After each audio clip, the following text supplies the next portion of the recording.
భక్తులారా ఒక అద్భుతమైన టెంపుల్కి వెళ్దాం. నేనైతే ఈరోజు వీరభద్రస్వామి దర్శనానికి బొంతపల్లికి వచ్చాను. దర్శనం చేసుకుని వెళ్తుంటే నాకు అక్కడ జనాలు చెప్పారు, ఇక్కడ అద్భుతమైన అయ్యప్ప టెంపుల్ ఉందమ్మా, దర్శనం చేసుకోరని. నేను ఏదో రోడ్డు పైన చిన్నగా ఉంటుందేమో దర్శనం చేసుకుని వెళ్ళిపోదాం అని అనుకున్నాను. కాదండి, కళ్ళు సరిపోవట్లేదు చూడడానికి. వెనుక నుండి ఆంజనేయ స్వామిని చూసి ప్రాణం ఆగలేదు. డైరెక్ట్ గుళ్ళకే కారు తీసుకుపోదామని ప్లాన్ చేశాను, కానీ వాళ్ళు బయట పెట్టండి అమ్మా అంటే బయట పెట్టేశాను కారు. రండి వెళ్దాం, గుళ్ళోకి అయితే వెళ్ళి చూద్దాం రండి. ఎంత అద్భుతం టెంపుల్ అండి ఇది. వీరన్నగూడెం అంటారు అది. ఇక్కడ అంటే వీరభద్ర స్వామిదే పేరు పెట్టారు. చాలా అద్భుతంగా ఉంది. ఇక్కడ స్వయంభుగా వెలిసిన తండ్రి అంట ఆ వీరభద్ర స్వామి. ఇక్కడ ఒక అడుగు, అక్కడ నేను అది కూడా చూపిస్తానండి. అక్కడ ఆయనను ప్రదర్శించారు. అక్కడ ఒక అడుగు వేసారంట, పొలాల్లో ఒక అడుగు వేసిండంట. ఇక్కడ ఆయనను తెచ్చి ఇక్కడ ప్రదర్శించి పూజలు చేశారంట. కొన్ని వందల సంవత్సరాలట, వేల సంవత్సరాలట, వందల సంవత్సరాలు కాదు వేల సంవత్సరాలట. ఇంకోటి ఏంటంటే ఇక్కడ మర్రి చెట్టు కూడా కొన్నేళ్ళ సంవత్సరాల చరిత్ర ఉందంట. చాలా అద్భుతంగా, చాలా ప్రశాంతంగా ఉందండి. మన బొంతపల్లికి వెళ్ళి ఆ తండ్రిని దర్శనం చేసుకున్న వీరభద్రస్వామిని అక్కడ ఎవ్వరు అడిగినా చెప్తారు అయ్యప్ప టెంపుల్ అని. రండి, ఆ తండ్రి శివయ్య చూడంగానే నేను ఆగుతానా? ఎవ్వరం ఆగలేవు. ఒక్కసారి అక్కడ ఉండి చూడండి శివయ్య దర్శనం. మనం ఎన్ని పనులున్నా హైదరాబాద్కి అయితే దగ్గరలో ఉంది. చాలా మందికి తక్కువ తెలుసు, గుళ్ళు ఎక్కడెక్కడ ఉన్నాయి అని తెలియదు. నేనైతే తిరిగి వీడియోలు తీస్తున్నాను. అందరికి ప్రతి ఒక్క గుడిని నేను పరిచయం చేస్తాను. దయచేసి వీడియో షిఫ్ట్ చేయకుండా లాస్ట్ వరకు చూడండి. ఓం నమ శివాయని మనసులో అనుకొని కామెంట్ చేయండి, లైక్ చేయండి, షేర్ చేయండి. వచ్చేసామా శివయ్య దగ్గరికి. తండ్రి అద్భుతంగా దర్శనమిచ్చాడు. ఒక్కసారి దర్శనం చేసుకోండి. నాకైతే అసలు ఇక అసలు ఊకుంటానా, నా ప్రాణం ఎలా ఉంటుంది శివయ్యని చూస్తే అంటే. ఇక నేను అసలు కాలు నొప్పి ఉంది కానీ ఇక చెప్పదు. కాలు నొప్పి లేకపోతే మాత్రం నేను కూడా డమరకంలాగా డ్యాన్స్ చేసేదాన్నేమో. నాకైతే చాలా సంతోషం అనిపించింది ఆ తండ్రిని చూడగానే. నిజంగా మనసులో ఎంతో ఆనందపడ్డాను. అందరికీ దర్శనం ఇచ్చి ఆ తండ్రి అందరినీ చల్లగా చూస్తాడు కదా. ఇది మాత్రం వీరన్నగూడెం అండి. మనం చాలా అద్భుతంగా దగ్గరగా ఉంటుంది. మనకు హైదరాబాద్ కూడా ఎంత పెద్ద దూరం కూడా లేదు. అయినా చుట్టుపక్కల ఊర్లకు కూడా ఎంత దూరం ఉండదు. 100 కిలోమీటర్లు, 50 కిలోమీటర్లు, ఎన్నో టెంపుల్కి వెళ్ళి ఎక్కడెక్కడో చూసి వస్తాం. ఇక్కడికి వచ్చి దర్శనం చేసుకుంటే చాలా మంచి జరుగుతుంది. ఇక్కడ స్వయంగా వెలిసిన తండ్రి.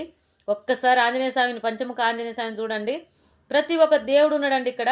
ఇంకొక విశేషం ఏంటంటే, ఒక అతను ఆయన ఒక కడప నుండి వచ్చి ఇక్కడ పిల్లల్ని వదిలేసి ఈ దేవుళ్ళ సేవ చేసుకుంటున్నాడంట. నాకైతే అది సంతోషం అనిపించింది.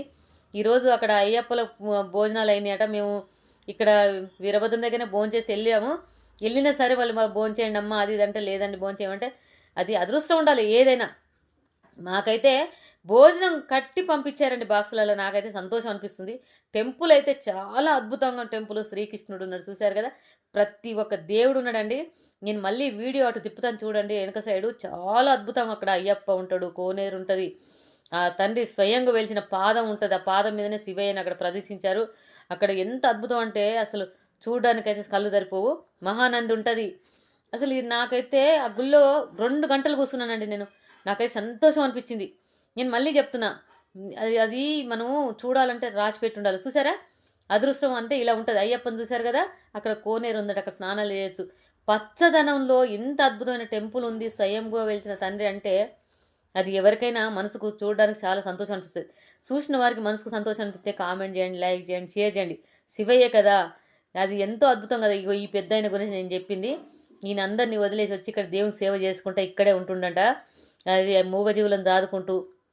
అక్కడ ఒక కుక్కపిల్ల ఉంది, అక్కడ చీమెలు అన్నిటికీ అన్ని చక్కెర పోస్తాడంట. కుక్క పిల్లలకు అన్నం పెడతాడంట. ఆ గోశాల ఉంది, గోవులను తీసుకెళ్ళి బయట మేపుకొస్తాడంట. ఆయన బయట వంటలు కూడా చేస్తాడంట. మంచి మంచి వంటలు, రుచికరమైన వంటలు చేసి పెడతాడంట. బర్రెలు చూడండి ఎట్లున్నాయి. పల్లెటూరు కానీ అసలు చాలా సంతోషం అనిపించిందండి. నేను ఎంత అదృష్టం చేసుకున్నాను అనుకున్నాను. అది చూడండి, కాలభైరవుడు నన్ను లేచి చూస్తాడు, మళ్ళీ పడుకుంటాడండి. నేను ఎందుకు వీడియో తీసానంటే ఇలా చూసేసి మళ్ళీ పడుకుంటాడు. అది చూసారా, నాకైతే సంతోషం అనిపించిందండి. గుళ్ళో అడుగు పెట్టినందుకు ఎంతో అదృష్టం చేసుకున్నా. మీరందరూ కూడా అదృష్టం చేసుకోవాలంటే ఆ గుడికి వెళ్ళి దర్శనం చేసుకోండి. చూసారుగా, అక్కడ బోర్డు మీద కూడా రాసి ఉంటుంది. ఆ బోర్డు మీద నేను చెప్పాను కదా, స్వయంభుగా ఇక్కడ అడుగు పెట్టాడని. ఇక్కడ శివయ్యని నిలబెట్టారండి. ఇక్కడ శివయ్యని కట్టారు కదా, దీని పక్కకి నందేశ్వరిని కట్టారు. ఇక్కడ ఒక అడుగు పెట్టి పొలాల మధ్యలో ఒక అడుగు పెట్టిండట వీరభద్రస్వామి. అందుకోసమే అక్కడ ఆయనను ప్రదర్శించారు. ఇక్కడ కోనేరు కట్టిర్రు, ఇక్కడ అయ్యప్ప స్వామిని ప్రదర్శించారు. గుడి కూడా ఉంది అయ్యప్ప స్వామిది. అసలు అయ్యప్ప స్వామి గుడి అది, కాకపోతే అన్ని దేవుళ్ళను చేశారు. చుట్టూ పచ్చదనం. ఎవరైనా ఈ వీడియో చూసిన వారు వెళ్ళాలనుకుంటే మాత్రం ఖచ్చితంగా వెళ్ళండి, చాలా మంచి జరుగుతుంది. ఎందుకంటే స్వయంభుగా వెలిసిన తండ్రి కదా. ఆ శివయ్యని చూస్తే ఇక నాకైతే ఎక్కడ పట్టలేనంత ఆనందం ఉంటుంది. మీకు అందరికీ తెలుసు, మీ అందరికి కూడా ఆనందం ఉంటుంది ఆయన చూస్తే. గరుడాన విషాన్ని మోసిన తండ్రి కదా. చూడండి, విషం తాగుతుంటే ఆ తల్లి పార్వతి గొంతుకడ ఆపుతుంది కదా. అది మనల్ని కాపాడడం కోసం ఆ తండ్రి చేసిన త్యాగం అది అలా ఉంటుంది. ఎందుకంటే మనం ఈ రోజులలో ఆ తండ్రి అలా చేయకపోతే మనం తాగడానికి నీళ్ళు కూడా ఉండకపోవు. శివయ్య ఎన్నో చేస్తాడు మన కోసం. చూసిన వారికి మనసుకు నచ్చితే కామెంట్ చేయండి, లైక్ చేయండి. ఓం నమ శివాయ అని అయ్యప్ప స్వామి కామెంట్ చేయండి, లైక్ చేయండి. 10 మంది చూస్తే ఎక్కడున్నా వస్తారు టెంపుల్కి.